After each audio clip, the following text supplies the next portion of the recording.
Habang naglalakad sa plaza na puno ng mga robot, tinawag ng isang lalaki si Professor Takamiya at sinabing dapat na itong pumunta sa lecture center. Pero sinabi ni Takamiya na hinahanap pa niya ang kanyang kapatid na tatagpuin niya doon. Matapos ang 5 taon ay ngayon lang ulit sila magkikita kaya tinitingnan niya iyon doon dahil iniisip niyang baka maliga ito sa laki ng lugar kaya pinauna niya na ang iba nang hindi siya kasama. Ngunit hindi pumayag ang lalaki na maiwan siya doon mag-isa dahil siya ang top robotic scientist sa mundo, at wala dapat masamang mangyari sa kanya. Maya-maya pa ay isang babae ang lumapit kay Takamiya at sinabing nagtatrabaho siya sa Mecha Tokyo, at siya umano ang maghahatid dito papunta sa lecture hall. Ngunit sa pagdaan ng babae, may naamoy na kakaiba si Takamiya. Amoy ng langis na nanggagaling sa loob nito. Agad na nagbago ng anyo ang babae na isa palang robot. Hindi na umano nakapagtataka na henyo ang tawag kay Takamiya dahil sa kaya umano nitong malaman ang tao at hindi. Sinabi ng robot na ipinadala siya ng Machine Empire, at kung hindi sasama si Takamiya ay puputulan nito ang kanyang ulo. Ngunit maya-maya pa ay nadurog ang robot gamit ang Messiah Fist at sinabi ni Teppei na dapat hindi robot ang magpapasunod sa tao. Si Teppei ang kapatid na hinihintay ni Takamiya. Habang kinukumusta ni Takamiya ang kapatid tungkol sa naging buhay nito nang siya ay nasa Berlin, 2 lalaki ang nakatingin sa kanila mula sa malayo na ngayon lang nalaman na may kapatid pala si Takamiya. Isinama ni Takamiya si Teppei sa pupuntahan niya ngunit hindi ito pinayagang makapasok sa lecture hall kahit pa nagpakilala siyang kapatid ng professor dahil wala naman siya sa listahan. Isa pa ay hindi maaaring isa publiko ang anunsyo para sa araw na iyon. Dahil doon ay humanap na lang si Teppei ng maaari niyang daanan papasok. Habang ipinapaliwanag ni Takamiya ang tungkol sa robot na may utak, nagulat ang mga naroon at nagtanong kung posible ba ang ganon. Muling nagpakita ang dalawang magkausap kanina at sinabing hindi na dapat pang mabuhay ang mga nakarinig ng ini-anunsyo ng professor. Napahinto si Teppei sa pagtakbo nang mapansin ang usok na unti-unting nagpapahina sa mga gwardya. Agad niyang binuksan ang pinto at doon tumambad sa kanya ang mga nakahandusay na tao, habang bihag naman ng dalawa ang kanyang kapatid. Dahil hindi tumatalab ang Froarian gas kay Teppei ay inisip ng lalaki na dumaan ito sa special battle training at parang nakita niya na rin ito noon. Lumipad ang mga ito paalis kaya agad na kumapit si Teppei sa sasakyan ng mga ito. Natakot ang mga tao nang makita sila. Gamit ang Messiah Fist at tinukoy ni Teppei kung saang direksyon sila papunta, at iyon ay sa Gobi Desert, ang sikat na lugar dahil sa walang katapusang sandstorm. Nagulat siya sa kanyang nakita dahil hindi niya akalaing may ganong lugar sa gitna ng disyerto, at ang dahilan ng mga sandstorm ay para maitago iyon ng Machine Empire. Isang robot ang nagpatalsik sa kanya dahilan para mahulog siya pababa. Nang magkamalay si Takamiya ay nagpakilala dito si Eramis at sinabing siya ay dinala nila doon sa Machine Empire para maging kasapi ng mga ito. Sinabi ni Takamiya na hindi siya sasapi sa mga ito, at doon ipinakita ni Eramis ang kakaiba nilang robot.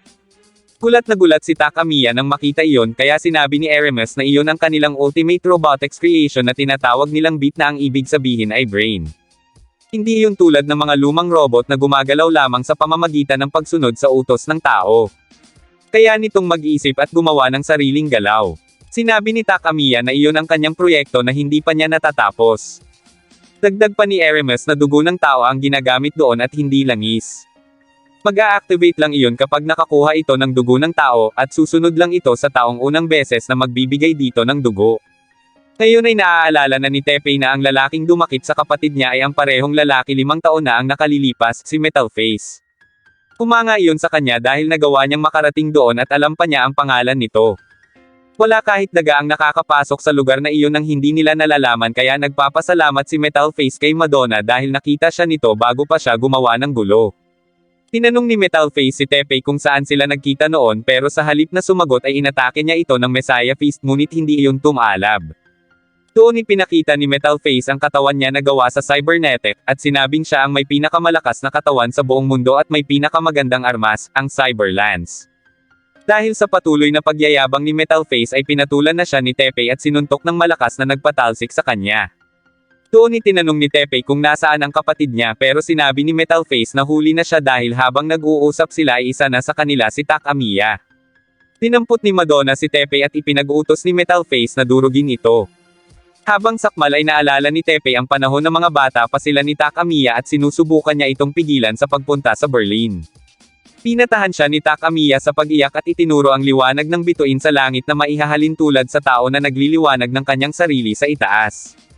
Tulad ng mga iyon ay ganun din dapat silang magkapatid, at kapag ginawa nila iyon ang kanilang kaluluwa ay laging magkakasama kahit gaano pa sila kalayo sa isa't isa. Doon naliwanagan ang isip ni Teppei at nagpatuloy na si Takamiya sa pag-alis. Maya-maya pa ay biglang lumindol dahil nagkaroon ng buhay ang natuluan ng dugo ni Teppei. Ang 5 taon ng sira na si X ay muling nabuhay sa pamamagitan ng dugo ni Teppei, bagay na ikinagulat ni Metal Face. Ito ang maalamat na si Beat X.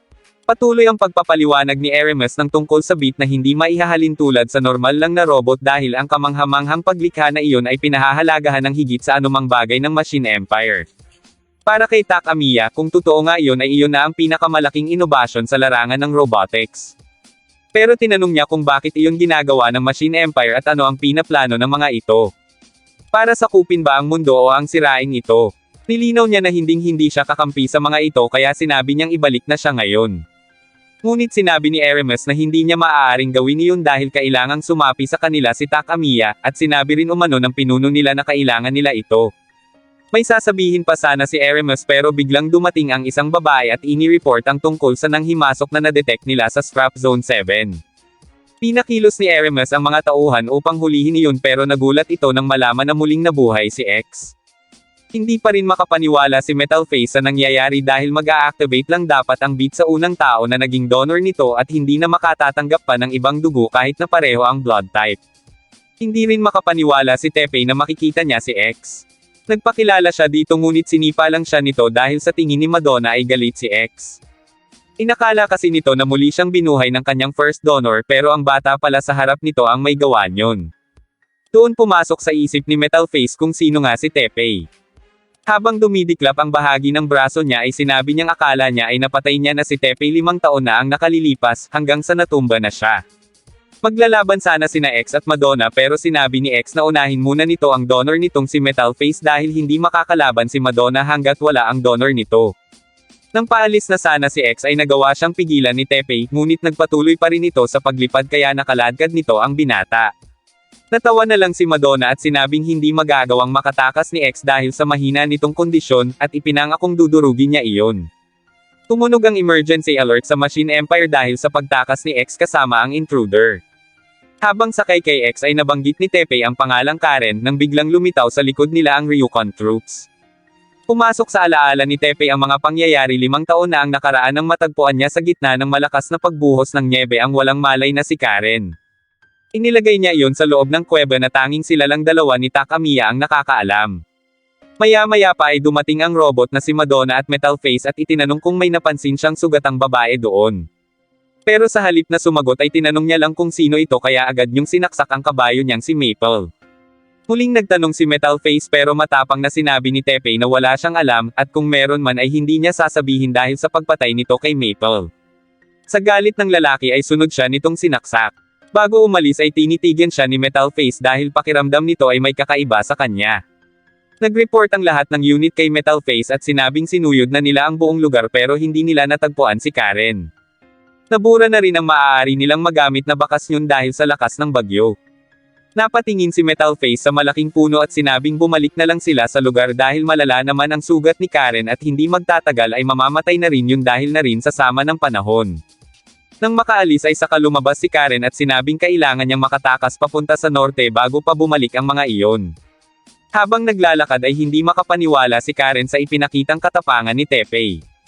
Bumalik siya at sinabing walang ibang makakaunawa sa gayong gawa ng pananampalataya pero ginagawa niya. Maya-maya pa ay nagliwanag si Teppei at nilapitan niya ito. Habang hinahabol ay inatake na ng Ryukon troops si X at doon nagkamalay na muli si Teppei. Napatanong ito kung buhay pa ba siya pero sinabi ni X na mahina si Teppei dahil nahimatay agad iyon dahil lang sa mga sugat at nabawasan lang ng konting dugo. Galit na sinabi ni Teppei na kung mahina siya bakit nabuhay ng dugo niya si X. Doon sinabi ni X na inakala niyang nagbalik na si Karen, ang donor niya. Tinanong niya kung anong nangyari noon kina Teppei at Karen. Dahil naalala niya ang nangyari ay ikanwento niya yun kay X na iniligtas nila ang isa't isa. Doon nalaman ni X na ibinigay ni Karen ang dugo niya kay Teppei para mailigtas ang buhay nito. Habang patuloy silang inaatake ng Ryukon troops ay nakiusap si Teppei na bumalik sila sa lugar dahil hawak ng mga iyon ang kapatid niya. Ngunit sinabi nito na hinding-hindi na siya muling babalik sa lugar na iyon at makikinig lang siya sa totoo niyang donor at iyon ay si Karen. Nagtalo ang dalawa hanggang sa atakihin sila ng mga kalaban, at kung magpapatuloy iyon ay matatalo silang dalawa dahil napapaligiran na sila ng mga ito at wala silang kakayahang lumaban. Doon inilabas ni Teppei ang disk na ipinatago ni Karen sa kanya. Ibinalita ng doktor kay Metal Face na walang problema sa kalahating pisikal nito, ngunit ang cybernetic body nito ay nangangailangan ng 1 linggo para muling gumana ulit. Agad nitong itinanong kung nasaan si Teppei kaya sinabi ng doktor na kasama iyon ni X at kasalukuyang tinutugis ng 5th unit. Dagdag pa ng babae na sa ngayon ay wala namang kakayahang lumaban si X kaya maya-maya pa ay abo na iyon. Pilit na bumangon si Metal Face at sinabing makakatakas daw si X dahil buhay at kasama raw ni Teppei si Karen. Si X at ang donor nito ang pinakamalakas sa lahat ng mandirigma sa Machine Empire kaya hindi iyon pwedeng maliitin ng 5th unit. Nagtaka ang 5th unit kung bakit nakatigil lang sina X at hindi pa tumatakbo para tumakas. Hindi na gusto pang tumakbo palayo ni X kaya naman wala nang choice si Teppei kundi ilagay kay X ang disk at ipakita ang totoo nitong lakas. Lumabas ang tunay na lakas ni X at nag-transform ang kasuotan nito sa battle gear. Sa pamamagitan lang ng isang pag-atake ay naglaho ang 5th unit at pagkatapos ay nahati pa ang lupa. Sa sobrang galing ni X ay naintindihan na ni Teppei kung bakit inilayo ni Karen ang data disk nito mula sa Machine Empire. Pero sinabi ni X na isang beses niya lang yung ginawa kasama si Teppei kaya huwag umano itong umasa na permanente na iyon, dahil isa siyang bit at gumagawa siya ng sarili niyang desisyon, at isa pa ay si Karen ang orihinal niyang donor at hindi si Teppei. Maya-maya pa ay niyaya muli ni Teppei si X na bumalik sa lugar pero hindi ito pumayag at sinabing wala siyang obligasyon kay Teppei. Isa pa, ang 5th unit ang pinakamababang level ng bit at marami pang mas mataas ang ranggo ng bit ang nagbabantay sa Machine Empire. Dagdag pa nito na maniwala si Teppei sa kanya kapag sinabi niyang mamamatay ito kapag bumalik pa doon. Aalis na sana si X pero pinigilan siya ni Teppei at sinabing maging loyal dapat siya sa donor niya pero ipinagpilitan pa rin nito na si Karen ang donor niya. Dahil hindi nakikinig si X ay sinabi ni Teppei na babasagin niya na lang ito kung hindi pa rin makikinig sa kanya. Nagpumiglas si X kaya hinawakan siya ni Teppei ng mahigpit gamit ang Messiah Fist na kayang durugan ang leeg ni X kung hindi pa rin umano ito makikinig. Pero sa halip na makinig ay lumipad na si X habang nakahawak pa rin sa kanya si Teppei. Dinala siya nito sa ibabaw ng nagliliyab na bulkan at sumisid sa ilalim ng magma, bagay na nagpasigaw ng husto kay Teppei. Hindi ito makapaniwala na sumisid sila ng 3 minuto sa napakainit na magma. Sumunod naman ay sa napakalalim na karagatan. Nakarating sila sa lalim na 10,000 metro na kaya nang dumurog ng kahit ano sa isang iglap pero nakakahinga pa rin doon si Teppei. Napaisip na ito kung paanong hindi siya naluso sa napakainit na magma at hindi siya nadudurog sa ganoong kalalim na karagatan. Doon sinabi ni X na hanggat kasama ng donor ang kanyang bit, protektado ito ng tinatawag na guard system at maaari silang pumunta kahit saang lugar na may abnormal na kondisyon. Ngunit kung makakabitaw si Teppei ay hindi na siya makakaligtas pa. Pero giit niya na sasakyan niya si X hanggang sa sumuko ito. Dahil doon ay sinubak siya muli ni X at dinala sa kalawakan. Namangha si Teppei sa mga kakaibang bagay na kayang gawin ni X kaya napatunayan niyang hindi nga pangkaraniwang robot lang ang bit, ngunit tanging si Karen lang ang makakakontrol dito. Muling bumalik sa alaala ni Teppei ang panahong kasama niya si Karen sa sikretong kuweba. Doon niya nakita ang mga peklat nito pero para kay Karen ay wala lang ang mga iyon. Tinanong ni Teppei kung saan nagmula si Karen at kung sino ang lalaking tumutudyas dito, ngunit sa halip na sagutin ay sinabi na lang nito na tuturuan niyang maging malakas si Teppei bago siya umalis. Nais ni Teppei na matuto kung paano ipagtanggol ang sarili laban sa masamang tao. Pero para kay Karen, ang pagiging malakas ay hindi lang sarili ang kayang maipagtanggol kundi pati ang mahahalagang tao para sa kanya.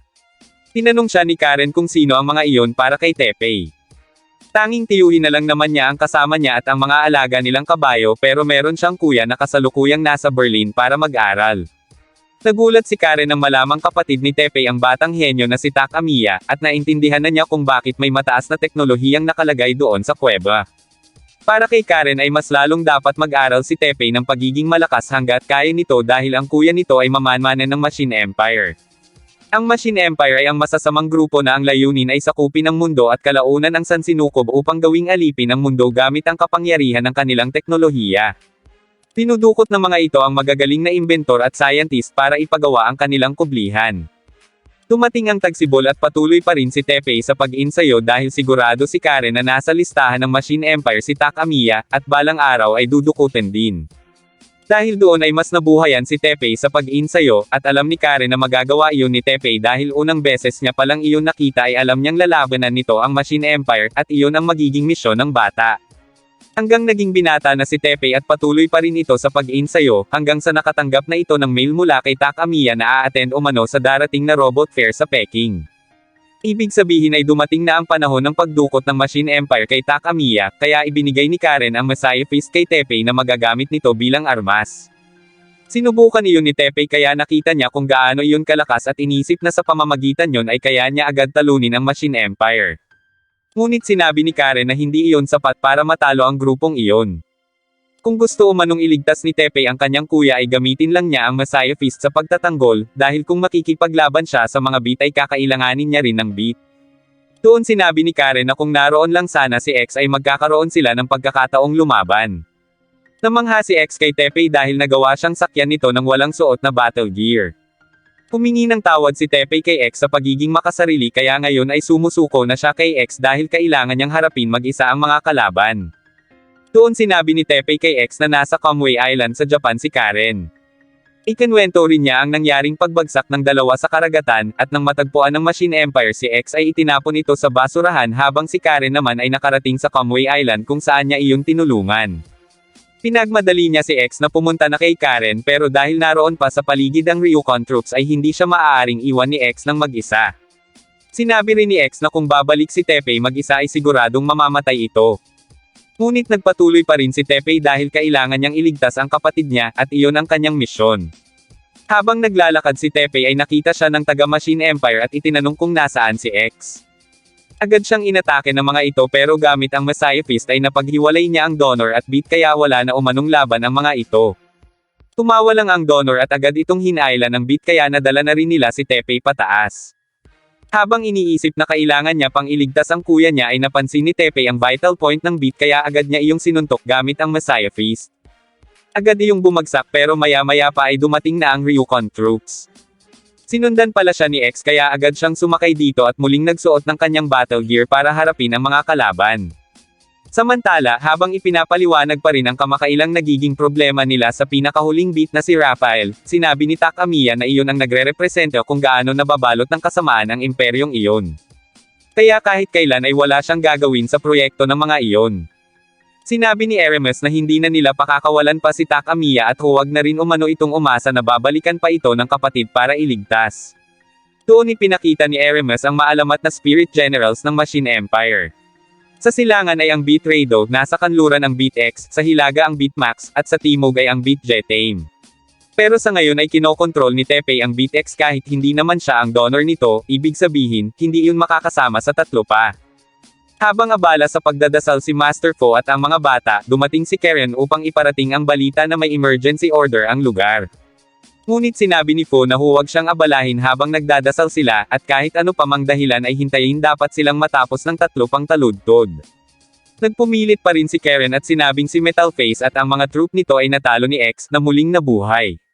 Natigilan si Fu sa kanyang narinig at itinanong kung buhay si Karen. Mas lalo itong napaisip nang malaman na si Teppei ang nakapag-revive kay X. Tumayo ito at humingi ng paumanhin sa mga bata sa kanyang pag-alis. Habang naglalakad ay nagtataka pa rin ito kung paano nangyari na hindi si Karen ang muling bumuhay kay X. Tinawag niya si Jetem at bago umalis ay sinabi nito sa mga bata na babalik siya agad. Habang hingal na hingal si Teppei ay sinabi ni X na sa huling pagkakataon ay babalaan niya ito na malaki ang tsansang mamatay ito kung babalik ito sa Machine Empire. Ngunit gaya ng kanina ay wala pa rin itong pakialam at itinaboy na si X papunta kay Karen. Bago umalis si X ay inalis ni Teppei ang pulang tela sa ulo niya at itinali sa isang paa nito. Nakita ni X ang marka sa noo ni Teppei na nakuha nito nung sinanay siya ni Karen sa loob ng 5 taon. Sinabi ni Teppei na natutunan niya kung paano lumaban at kung paano talunin ang teknolohiya ng Machine Empire. Pagkatapos yun ay nagpaalam na si Teppei kay X. Sa Machine Empire, habang inaalok na kumain si Takamiya ay humingi ng paumanhin si Eremes sa kung ano man ang maaaring magawa sa kapatid nitong si Teppei dahil alam nitong hindi iyon makakaligtas kay Fu. Maya-maya pa ay tumayo na si Eremes at sinabing oras na para pakainin si Raphael. Lumapit din si Takamiya at doon sinabi ni Eremes na sa oras na makumplito na si Raphael ay magkakaroon iyon ng lakas na malalampasan pa ang lakas ng 100 beat. Humanga si Takamiya at napansin nitong nagbago na ang itsura ni Raphael kumpara ng una niya itong nakita. Nakita rin niya kung paano nito sinakmal ang pagkain nito pati ang dalawang tauhan doon. Sinabi ni Hermes kay Takamiya na natatanggap nila ang disenyo at mga materyales para sa bawat isa sa kanilang mga beat mula sa Machine Emperador. Sinusunod nila ang disenyo at nakakagawa ng maraming beat pero iba si Raphael. Para iyong isang itlog nang ipadala sa kanila at nang makakain yun ng lamok ay nagsimulang magbago ang anyo nito.